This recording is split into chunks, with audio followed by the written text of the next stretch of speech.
But thanks for letting me come over to your shop and interview you. Yeah. Speaking to Miss Trine Grimm.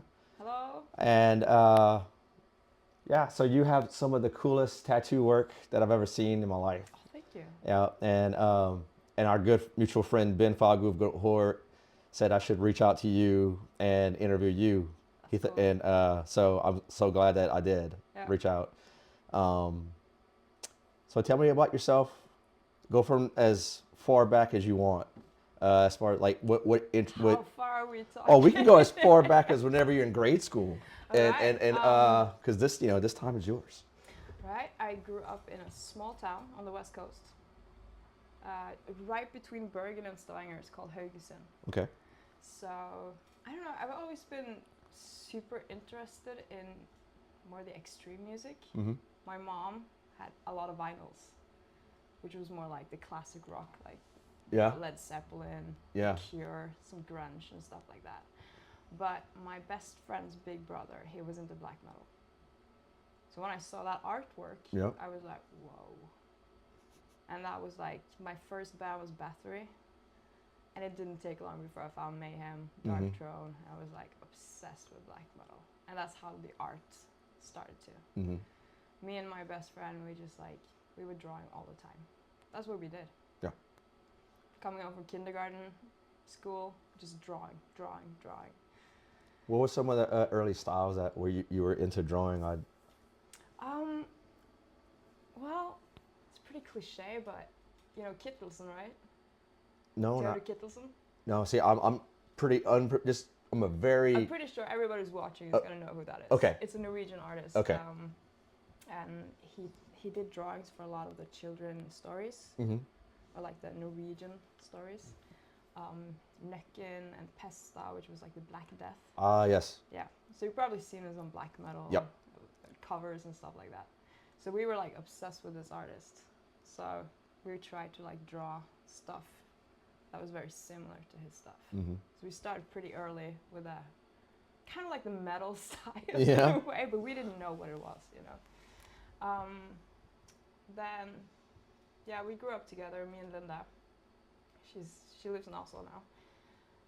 And I don't know, I've always been drawing. And then I moved to the States when I was 16 for high school. Mm-hmm. And that was like no way back. I saw tattoos. I was like, whoa, this is cool. Yeah.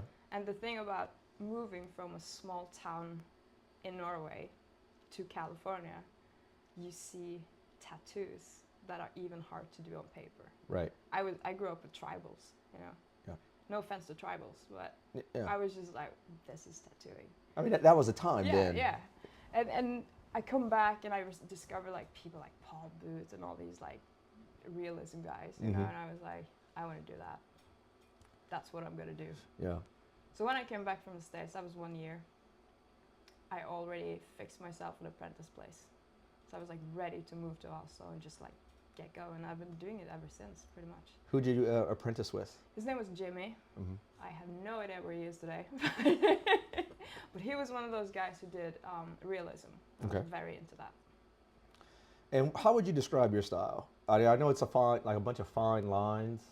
I wouldn't call it fine line. I No? would call it more like black work Okay. in a way, because I don't do like those very like fine lines Mhm. in a way.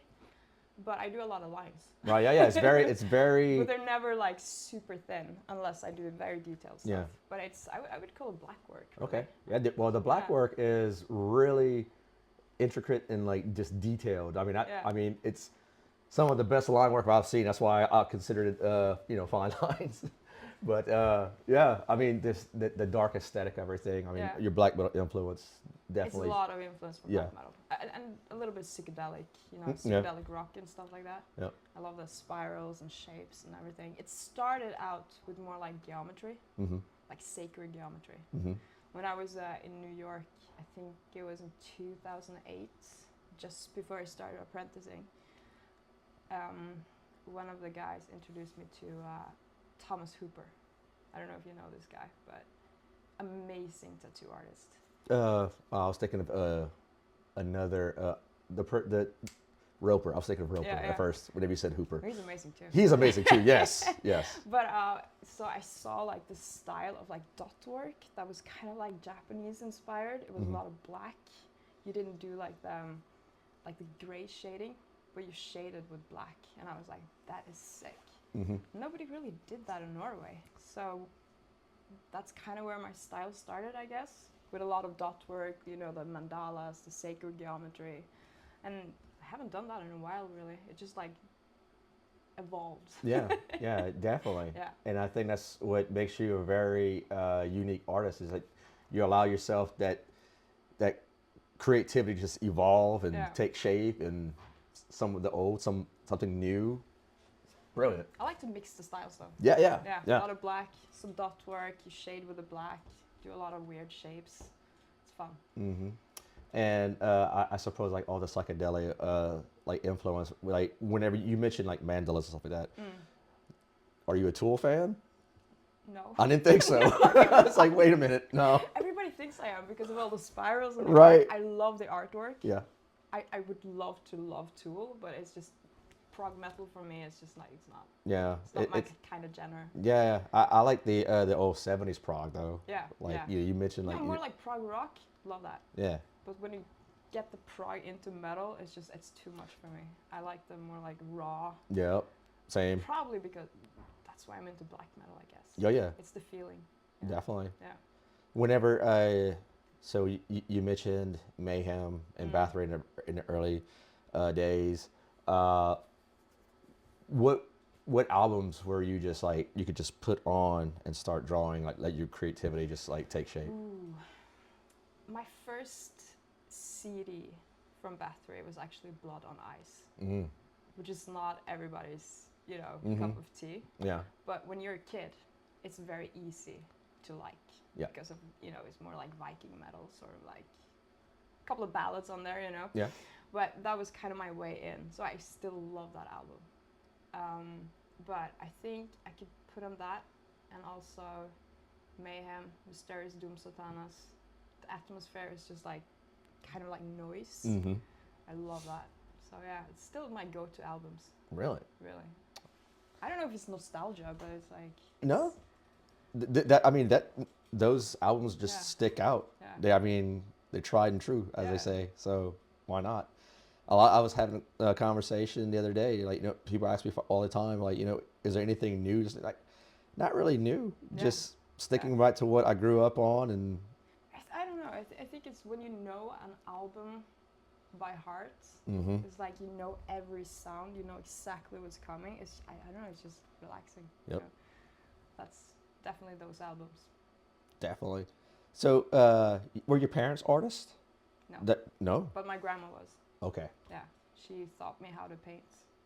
She was also a musician, playing the classical piano. So she was. My mom and dad, they worked a lot. So after school, I usually went to her place. She would cook us dinner. I was just drawing, you know, and she was an amazing woman. Sounds like it. I mean, if I'm going to show you some more art. It's pretty dark. It's pretty dark. I have it here. Yeah. So, do artists, local musicians ever approach you to doing more album covers and whatnot, or? I've done a little bit, but it's not, I know, I usually don't have time to do it. It's really hard to do tattooing 50% and art 50%. You have to do both 100%. Right. So it's more like I sit at home and draw, make art, pretty much. I remember whenever it's probably a whole year since Ben told me about you, and I immediately was looking at your profile. I was like looking at all the tattoos you did, and I was like, man, it would be great to get tattooed by her. Yeah. And then like you had your books closed, like you're in high demand. Sometimes I have to close my books because you have to get through the emails. It's a one-man job. So. Yeah. They're open now, by the way. Yeah. Hear that? Open now. Yeah. Get it while you can. But one of my favorite things to make is definitely posters. Really? Like festivals and stuff like that. Oh, wish I would have done that before our festival. I would have had you draw me out something. Next time. Yeah. Yep. I did a cool one for Austin Terror Fest. Did you really? Yeah. That's where I met the Go Tour guys. Okay. How long ago was that? 2019. Oh yeah. Yeah. So Yeah, that's right. They did have that Texas run. Was that like Yeah. just post COVID or right before? right before. Okay. Yeah. Yeah. I remember Ben and Sammy talking about that show. They said it was pretty wild. Yeah. I mean, like all Goat Horse shows, of course. Everyone loses their shit. Yeah, I have some videos of that show. It's it's a good one. And I noticed that you're quite the athlete as well. Yeah, You do a lot of skiing, Snowboarding, snowboarding. some cross country skiing, and running. Yeah. So was that always part of your childhood, or like? Snowboarding has been there since I was 4 years old.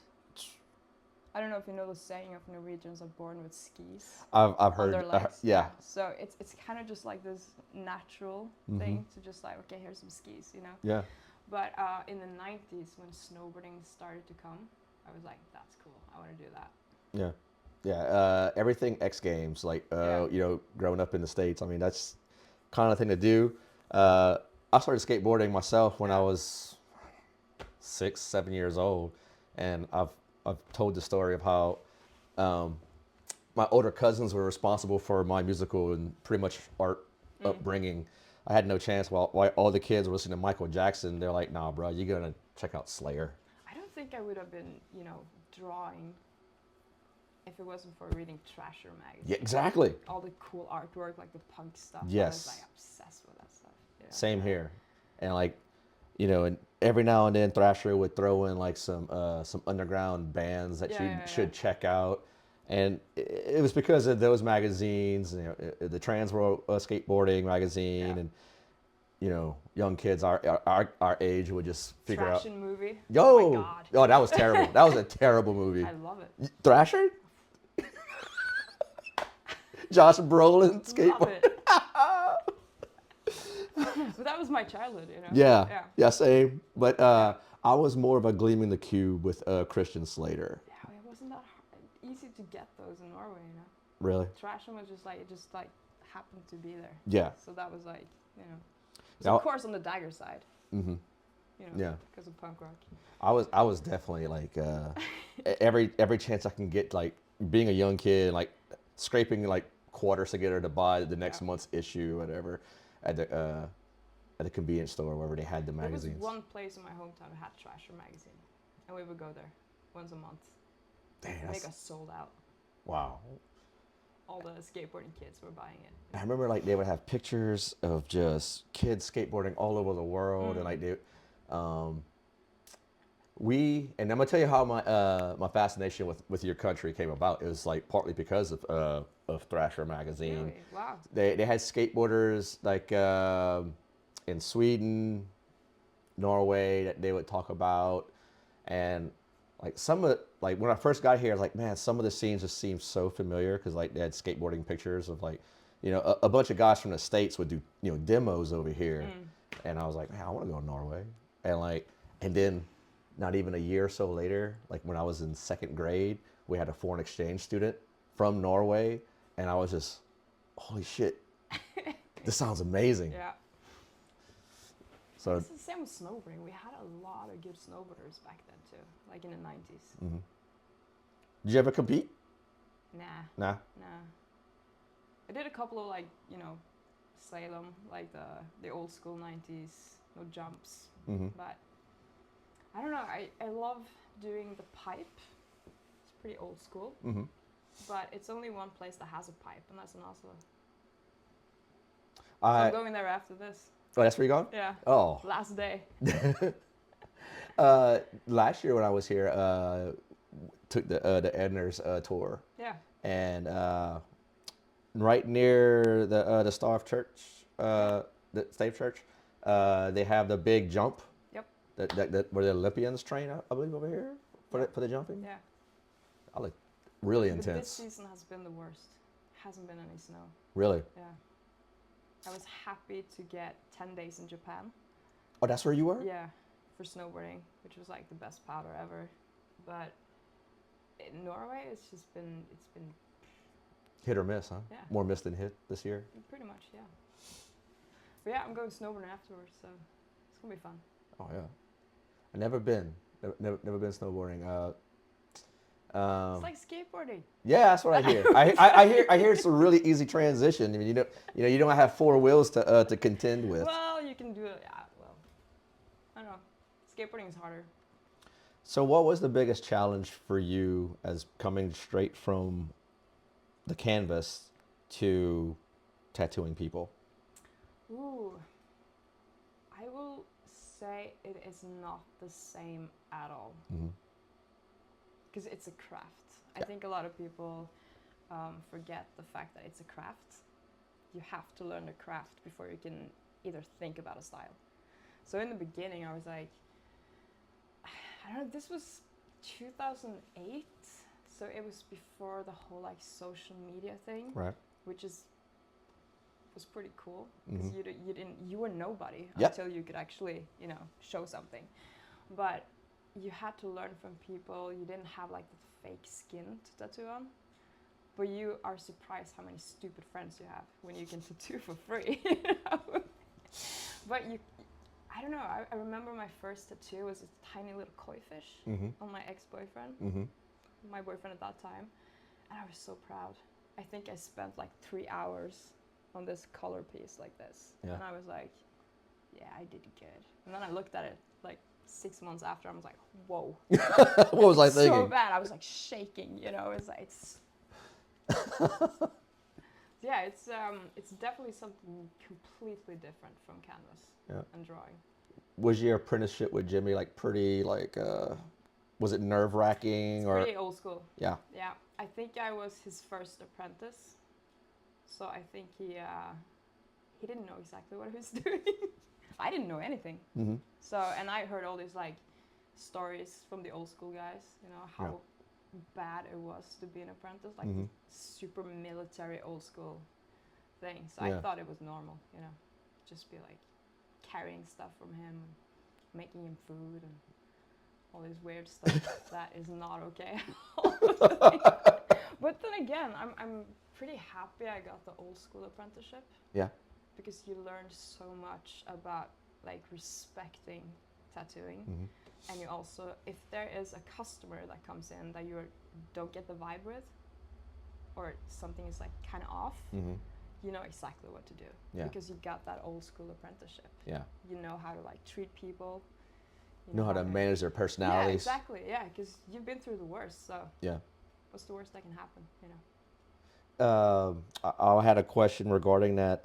Like, how long was the apprenticeship for? I mean, I know there's like no set times for such things, but I mean, things have changed so much since that time. But I think it's like, I mean, you're ready when you're ready. Right. And then you have to work at the shop for a couple of years to like earn your spot, you know. But I quit before my time. Which was pretty bad at that time. Yeah. But I was just like, I can't work here anymore. So I just started to like see all my tattoo friends and just start to roam around a little bit. I was actually hanging out here before I started working here with Nick. Okay. My good friend Nick. He was one of those guys who kind of took me in. I was like, yeah, you can just hang out here in the evenings, watch me tattoo and just like, So I started like learning from everybody else, you know. So it wasn't like that, the perfect apprenticeship, but I learned a lot from it. Yeah. Definitely. Obviously. Still learning, but. Yeah. Obviously, you're still doing great. What's the biggest difference between, I know like people prefer or they've learned on like the coil type of, and then I'm going to use Leor's term, the dildo. The dildo? Yeah. I got that one. Yeah. Like, is it a huge difference in using that equipment? Oh, yeah. Yeah? Oh, yeah. What's your preferred method or equipment? I do sometimes miss the coil machines. I do. It's like, it's the ritual. The things, you can actually fix it. Okay. If something is wrong with your machine, you can hear it. You can fix it. You have all the like little bits. You can like, I don't know, it's more like sort of like a ritual. Like tuning your machines and stuff like that. But I realized, especially after the pandemic, that it was harder to get good quality needles. to Norway for the coil machine. So I was like, okay, either I have to upgrade the back room, get like an autoclave, starting using steel grips again, you know, all of like, then you have to go through the washing the tubes. That was pretty much my whole apprenticeship. Just Scrubbing washing. tubes. Damn. That's what you do, you know? Yeah. But then I was like, or I could, you know, spend the money on a new machine that is like meant to do black work. And it's way better for my wrist. It's faster. So I like it. But Yeah. I don't know, maybe in 10 years I'll go back to the coils. It'll be special again. I don't know. It's like, but I love the coils. If I did a different kind of style, I would probably stick with coil machine. If I did realism, like black and gray, or super traditional, I would probably go back to the coils. I think it's a style thing. Yeah. And probably it's the comfort, you know, of you know, learning, you know, on a certain machine. And But I mean, it's way faster, so I can go through bigger tattoos in no time, really. So how often are you have someone in your chair? I mean, is like how many people, customers, clients come in a day? I usually work Monday to Friday, every week. Yeah. I usually have one customer a day. Big stuff. Mostly like big portraits? Big, yeah. So mostly I have like huge things and they just like book for times ahead, you know. So how, and you mentioned Japan, that's another country I really want to go to. Sure. How often you've been? I've been there 4 times now. Wow. Yeah, for snowboarding. Yeah. Yeah. So I would love to go there in the summertime though, just like explore a little bit. But There was the Nuclear War Now Productions had a Beharit play a festival in Japan last year. Really? And I really want to go to that so bad, but I think at the same time Inferno was happening, so it was like schedule conflict. I'm not very familiar with the metal scene in Japan, to be honest.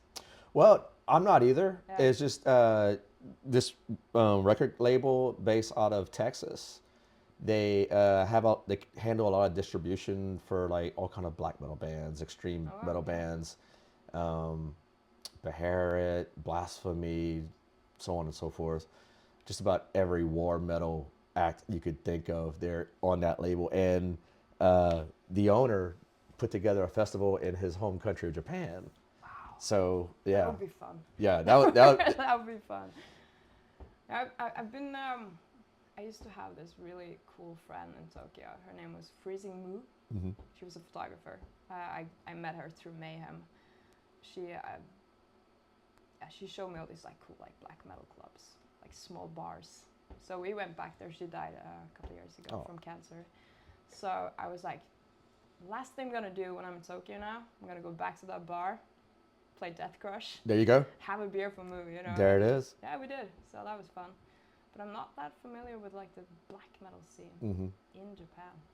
I just know of some of those big bands like Sabbath. I know they come from there and whatnot. And I just couldn't help we're sitting here talking about Thrasher, and you got the actual your own version of their logo. Yep. It's like hell yes. Been tattooing that for a couple of times. That's amazing. So obviously your parents probably big supporters of you doing the artwork. In the beginning, they were not. No? Oh, no. Well, nothing bad, but it's just like they didn't understand the concept of tattooing because nobody in my family has tattoos. And I was like, I'm going to move to Oslo. I'm going to become a tattoo artist. They're like, are you though? Like, are you though? Yes, I am. My dad is an engineer and my mom is worked with economy. So I was like, yeah, I'm gonna be an artist. I swear, every person I've interviewed from Norway, like their father's an engineer. Like everyone's an engineer in this country. You know, he's a pretty he's pretty good at his job, and he's it's a lot of creativity in that too. But I think his dream was for me to get the same education and kind of like take over his company in a way, you know. And then I decided to move to Oslo and become a tattoo apprentice. It's not like I'm gonna make any money, you know. Yeah. So I think they were more scared than not supporting, but. Yeah, but obviously, you doing everything that you love, you got a passion for it. Yeah, and it's definitely not a safe job. Yeah. You know, because it goes up and down with the economy. But I don't know. Would I be happy as an engineer? I don't think so. I don't think so. I don't see it. No, I wouldn't be here. That's for sure. Yeah. In Oslo. So, but yeah, they support me now 100%. Mm-hmm. They think it's cool what I do. So, what are some of the coolest things you got to experience while in this world of tattooing? Ooh. If you could just like there's like 5 moments or however many moments that you could that just stand out. Like, holy shit! If it wasn't for tattooing, I would have done that, or I wouldn't have met that person. Well, I met Lemmy through tattooing. Big one. That's huge. Pretty cool. Yeah. And you have all these like, I think because I started at the prime time of tattooing, I got to meet a lot of my idols, especially at the tattoo conventions and stuff like that. Like Paul Booth back in the days, he was like the sickest tattoo artist. Right. You know? Yeah, I remember. I got a tattoo from him, which is pretty cool for an 18-year-old kid. Yeah. And then, you know, all the like Philip Le, Shige from Japan. I was able to meet him later when I was in Yokohama. Bought a print from him, you know. I would never do that if I wasn't into the scene, you know. Right. And you have all the, you know, the backstage visits and hanging out with the bands, you know. I mean, we were rock stars back then. Oh yeah. Yeah. You're still a rock star. So. Yeah, but you know, it's not that special to be a tattoo artist anymore, you know. Especially in Norway, everybody is a tattoo artist nowadays. I mean, I think I just know. How many shops do you work? I just walked past. I mean, I wasn't looking for them. I think I might have saw one other, but that was it. There's a lot of them now. Okay. It's a lot of tattoo artists in Oslo. Just because the market's saturated with shops doesn't mean that it's quality work like yourself. Well, I think I've been here for a long time. Yeah. You know? Yeah. And also being in the same shop for over 10 years, it kind of helps. Mm-hmm. So I think you mentioned that you won't be attending Inferno this year? No? Going on holiday? Yeah, snowboarding. Snowboarding? I used to go to Inferno every year I was there first time I was 17. Sneaked in. But then Easter in Norway is all about being at your cabin. Spending time with family. Yeah. And I prefer that. Nothing wrong with that either. But then again, it's so many festivals. I mean, you have Desert Fest is coming up. I'm not going to make it this year because I'm going for a run that day. This trail run that I'm doing. How far you run? 80 kilometers. That's 50 miles. Shit. Yeah, that's what I'm going to do while my boyfriend is down at the festival getting drunk. It's kind of the same. Yeah. It's just a different way, yeah. So, but you have like Desert coming up in May, and then you have Tons of Rock coming up in June. Yeah. Then you have the Midgardsblot. Mm-hmm. And then you have the Beyond the Gates. Never ends. Yep. And then Hellbottom. And I want to go to Hellbottom one year. Go to Hellbottom. I mean, it has become one of my favorite festivals. That because some of my favorite bands that, I mean, obviously Dark Throne comes from Hellbottom, and it just seems like there's so many good like death thrash or black thrash bands that come on. It's a small venue, so it's like you can actually make it around the whole like festival in no time. Yeah, definitely gonna put that's on my list for sure. Yeah, if not, if I don't come for next year's Inferno, it's definitely gonna be Hellbottom. So yeah. And you can do the black metal tour, you know, see Euronymous Grey. Oh, I already did that. It's the same. Yeah, you did that? Yeah, I did that. Yeah, I just I think when was it? Not last year, but a year before, 2023. Janneke hooked me up with Anders. Oh yeah. And black metal touring. So went on the tour, and that was kind of a surreal moment. You know, just like as a black metal fan from the States, I read, I watched everything about that side of it, and like just being at the actual apartment gate where everything went down. It was like, yeah, it's real shit. It's so weird. Yeah. I mean, I'm pretty spoiled because I live in Norway and grew up with like the black metal scene. Mm-hmm. But I have so many tourists coming over and like, can you show me the grave of Euronymous? I'm like, sure, yeah, that's a cool thing to see, I guess. Yeah, not for me. I'm not interested in like going to anyone's grave. Maybe Cliff Burton's. I think I like to go and pay homage to him and Corthon as well. But nah, I mean, I just kind of like let the dead be rested. It's Do just their thing. it's a Norwegian boring church, you know. And Right. you see all these like black metal people standing around his grave, and I'm like, it's kind of weird. Yeah. But Yeah, I try. I mean, not to do, the big tourist thing. I mean, I kind of like did that the first 2 years, but I was just mostly interested in just like meeting people here and like and just getting to know people like yourself Yeah. and everyone that's in the scene and whatnot. Um, that's what fascinates me. Yeah. It's like y'all what inspires you all and things of that nature. Yeah, I think I mean the metal scene in Oslo right now, I think the biggest thing now is like doom. Really? Doom and stoner. Yeah. Wow. It's getting huge. What, is like any new bands popping up that you could recommend? There's a lot of like small Norwegians bands popping up, but I'm more into the old school doom. So I'm like Sleep? like Sleep. Hell yeah. Yeah. I remember when I moved to Oslo, I was so excited to go to Oslo because finally I can meet people who knew about Sleep. Didn't find them.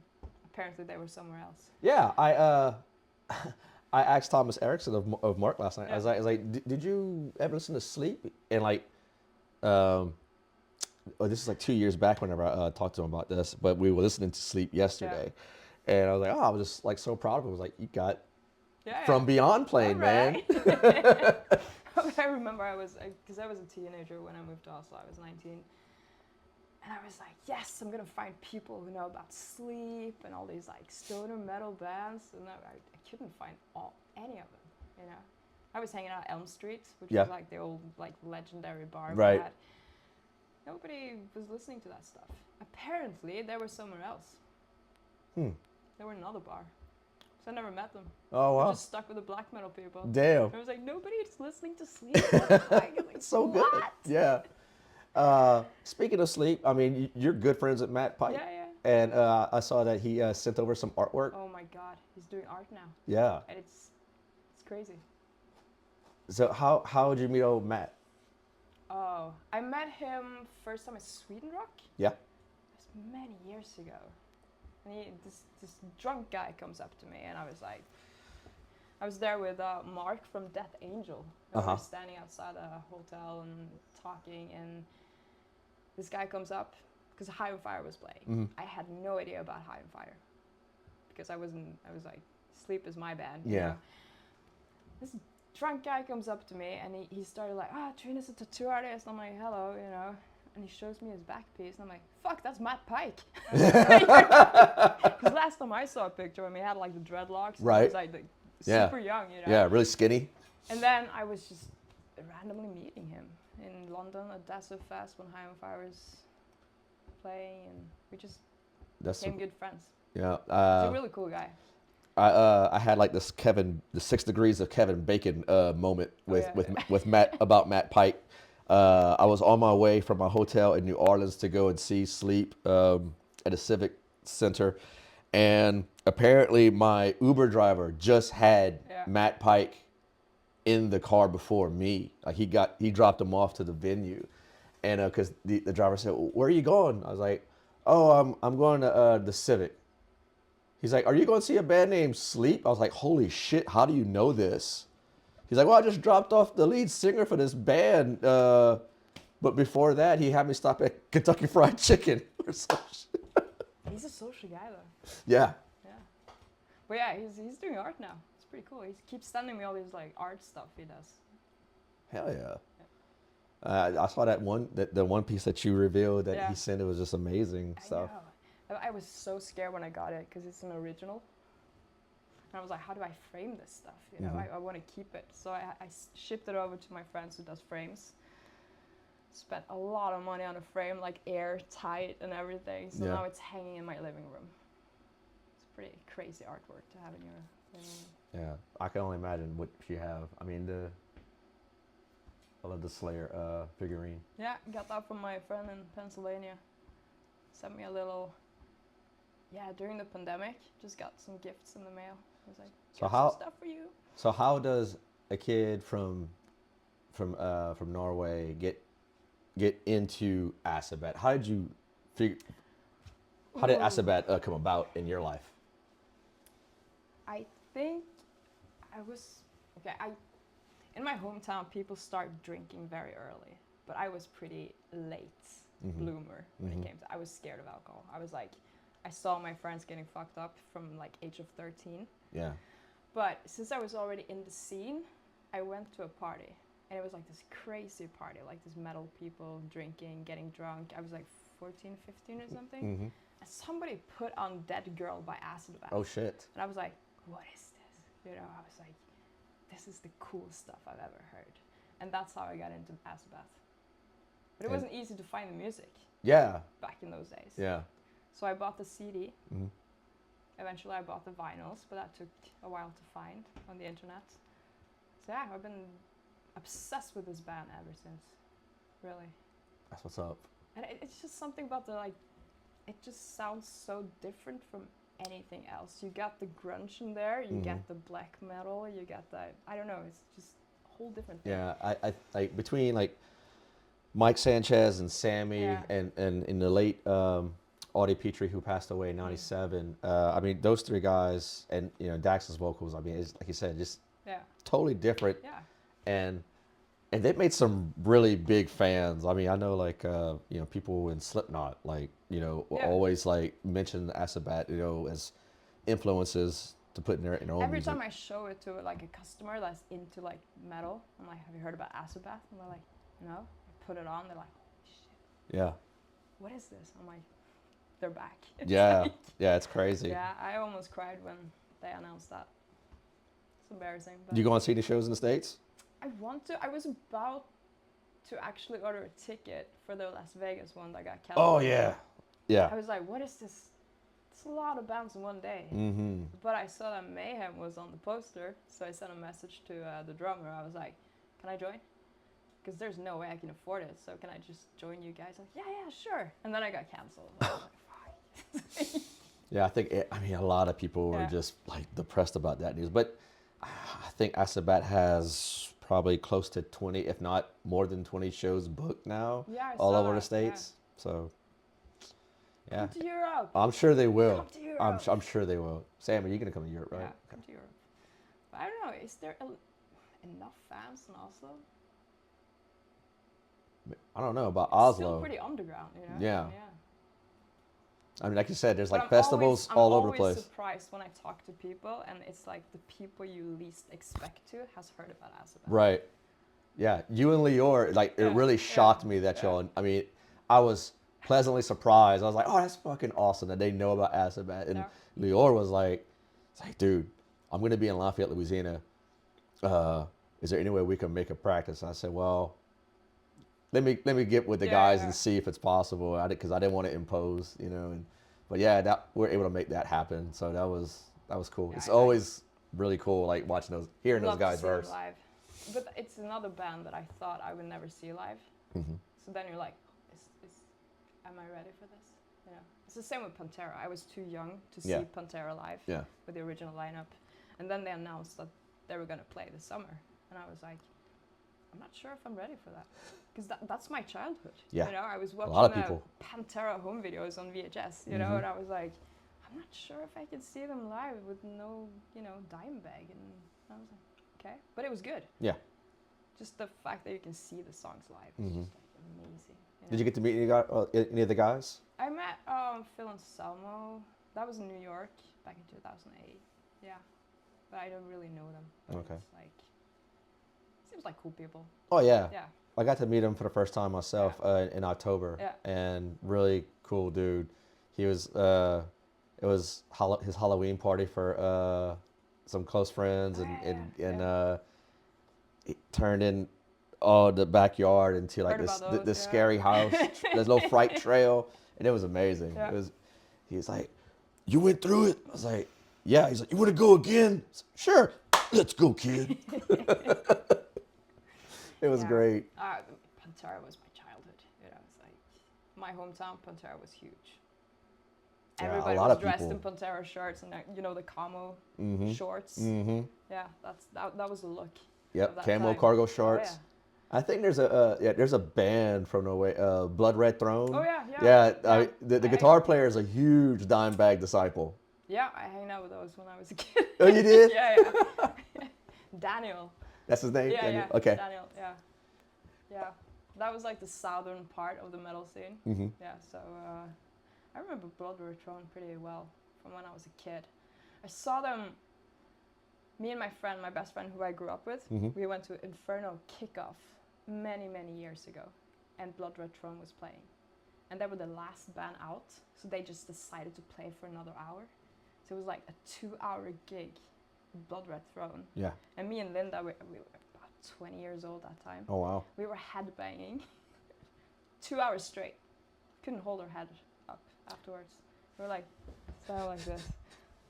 People had to like lift their heads up. So that's like my good memories with Blood Red Throne. Yeah, I saw them for the first time, I'd say 2 years ago at John D. Yeah. And they tore the place down. Yeah, It was an amazing show. In many years. Would love to see them again.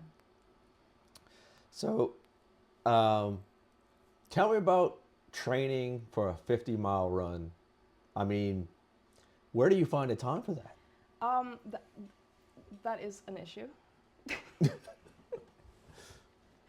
I don't know. It's been 6 months of not being very social, that's for sure. Because you work, and this is not like a daytime job.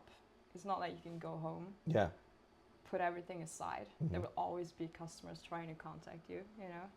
But I guess for me, running it's kind of like a form of meditation. Does that make sense? I totally get it, because I do run myself, but I don't run 50 miles. Yeah. I've never been a fast runner, so for me it was more like, can I run 100 miles one time? Maybe I can, you know. But there is this run coming up in May, which is called Necro Trail, which is, I don't know the guys, but I think that they're kind of like into metal, and they put up this small race in Oslo. And it's at the ugly places in Oslo, which is like graveyards. Yeah. And kind of like on the eastern side is where I live. It's like kind of like industrial area. And then of course this trail in the east of the marks.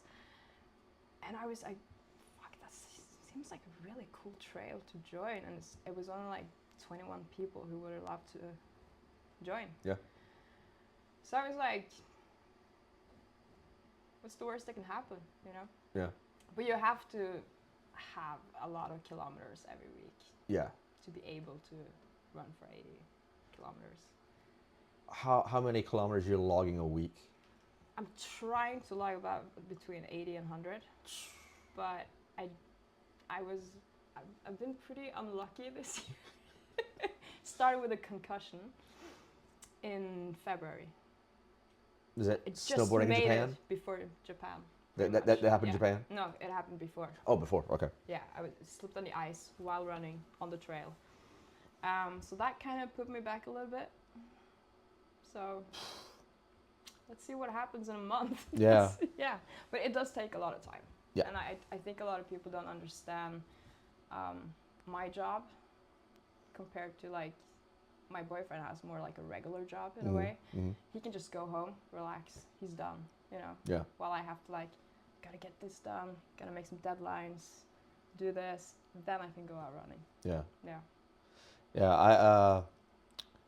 The farthest I ever ran recreationally was 10 miles. Yeah. And I just know from experience, or everything you're telling me, I mean, it makes perfect sense. Like trying to find that time to just, you know, I would run like anywhere from 5 to 9 miles a day just to like get to that goal, you know. But yeah, that takes a lot of time and preparation. That's so the thing. my hat is off to you. People ask me why I do it. I don't know. It's like I don't know what I'm running from, but I know it helps. Yeah. It helps for my brain. Yeah. It kind of shuts off. Yep. Especially when you run trail, you can just listen to some metal, and you know, it's kind of like this. I don't know. You have to see exactly where your feet hit. You know, and but when you said the key word though, it's like a form of meditation. Yeah. And yeah, I could just whenever I would run, I would just zone out and just, you know, leave work at work. I hate running on concrete though. Hate it. Hate it. Yeah. I mean, pavement is okay. Yeah. But concrete, no. It's just no. Trail. That's. I haven't did any trail running Yeah. But because I feel like it's all it's flat. a lot of metal people now getting into running, so I'm happy with that. Yeah, yeah. Because usually, because I haven't done like long distance running for that long, but I remember my first like ultra marathon. That was 50 kilometers, like a little bit over a marathon. Mm-hmm. And I remember I came into a bar like 2 weeks before, and like, oh, you want a beer? And I'm like, no, I'm not gonna drink because I'm in training. You Right. know? It's a bad combination. Yeah, yeah, yeah, yeah, So, yeah. and they're like, why do you do that? There was like no support whatsoever, and I was like, okay, I just gotta stay away from you people, you know. And Yeah. get my training going, and I mean, it's easy to skip the alcohol and just like go training instead. Hell yeah. So. But there was like no support. Now I see a lot of metal people like, oh, okay. Yeah. Running, huh? Yeah. That's the Turn. new thing, huh? Yeah. It turns out I could use the endurance on stage. It's great. Wow. Yeah. Yeah. Yeah. So what? Okay. So you got a snowboarding trip planned, and what else is on your agenda after the I guess the Easter break? Easter break. Whew, May is always busy. I don't know, it's like the next festival I'm going to is Tons of Rock. And that's in, you said June? June, yeah. Before that is, I don't know, working? Yeah. Tattooing? Yeah. Do what I do best. I There you don't go. know, running? I don't know. Who's some of the main headliners that's going to be at Tons of Rock this year, you know? This year it's Green Day. Big Green Day fan? Yeah, yeah.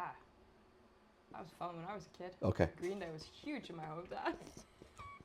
I'm a little older than you. We discussed that, so I'm not gonna knock you for it.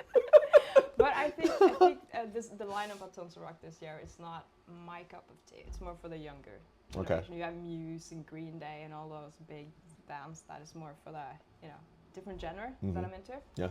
But I help out with Tons of Arts, which is a big art tent. We got Eric Roper there last year, so. That's a huge thing. He's such a great guy. Yes. I mean, such a great artist. I never met him personally, but I would love to. And yeah, everything that he's done, like the Dope Smoker stuff, and it's just amazing. amazing stuff. But yeah, we get a bunch of artists, and we have like this big art tent up at the festival area. Yeah. People can buy art, look at art, and this year we're gonna have this Turbo Negro exhibition thing. Yeah. So, because they're playing, so I think that's gonna be a cool one. Hell yeah. It's nice to be a little bit behind the scenes of festivals. So. I know. Yeah. I've only been to like behind the scenes on a couple of shows with some of our mutual friends, and it's great. Like I get spoiled real easy doing that shit. And I feel like, especially metal is one of the last music genres that also appreciate artwork.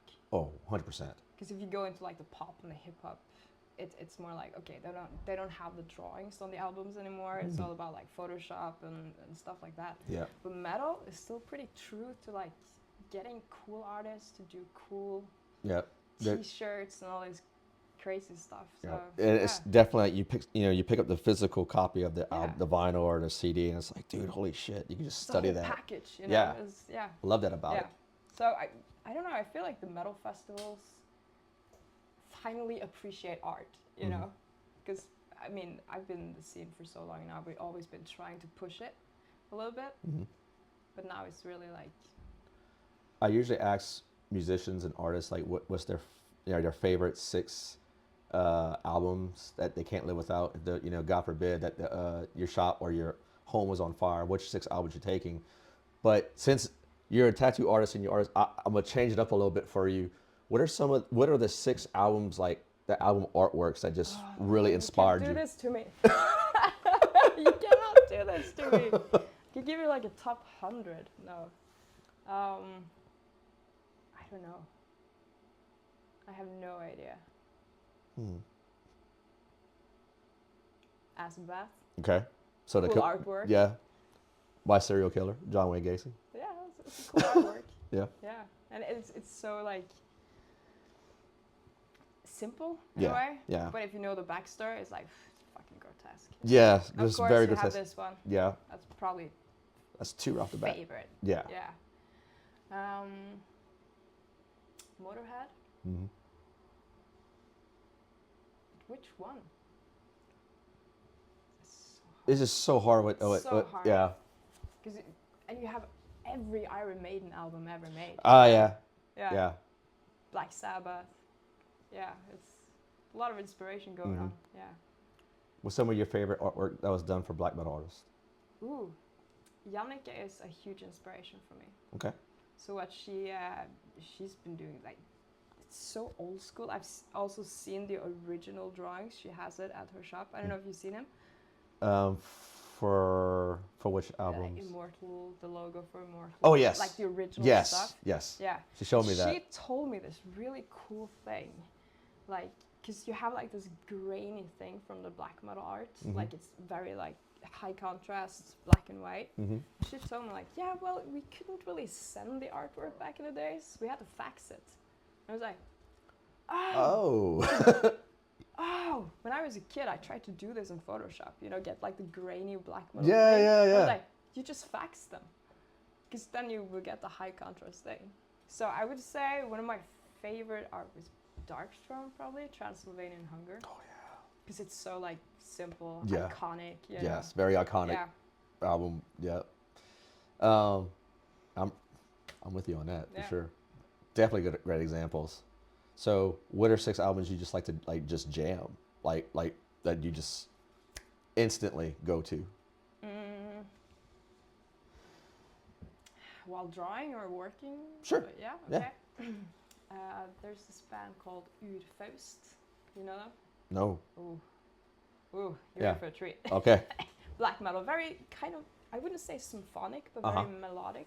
Okay. Black metal. It's not Norwegian. It's oh my god, where are they from? I'm gonna show you some later. But they have this album called Meditatum, and it's almost like this atmospheric kind of meditational Oh shit. black metal music. Yeah. Which is just amazing to just like zone out to. And what other bands? Mayhem, Mysterious. Always gonna be a favorite. Every time I put it on, I'm like, yeah, I love that. Yeah. I'm still a fan. I'm like, yeah. Asabath, of course. I don't know. That's like my top 3, I guess. Yeah. Any remaining 3?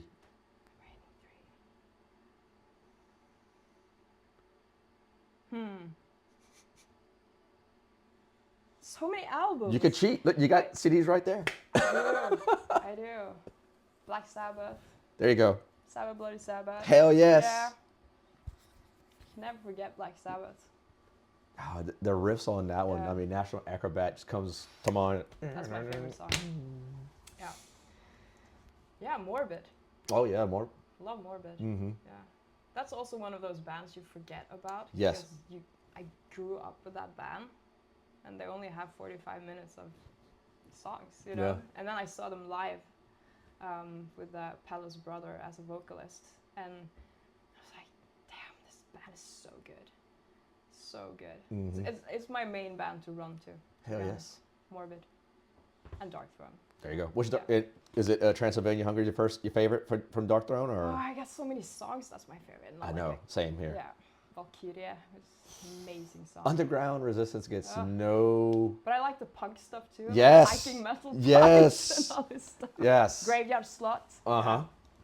Like humor and black metal, love that. I love it. Yeah. Yeah. A lot of my friends are like, I don't like the later stuff. I was like, dude, you don't like Darkthrone. Give them 20 years and they will love it. Yeah. Yeah. Yeah. Every time I'm skeptical to like a new version of a black metal band, I'm like, when I'm older, when I grow up, probably appreciate it, you know? Trine, this was a lot of fun. Yeah. Thank you so much for having me. Thank you. Yeah. Yeah. And yeah, so you in Oslo. Her shop's right here at, what's the address? Nordal Bruns gate. See, she speaks it better than I can ever would. You find it on my Instagram. Yep. Yep. Thank you so much, man. Thank you. So nice to meet you. Nice to meet you.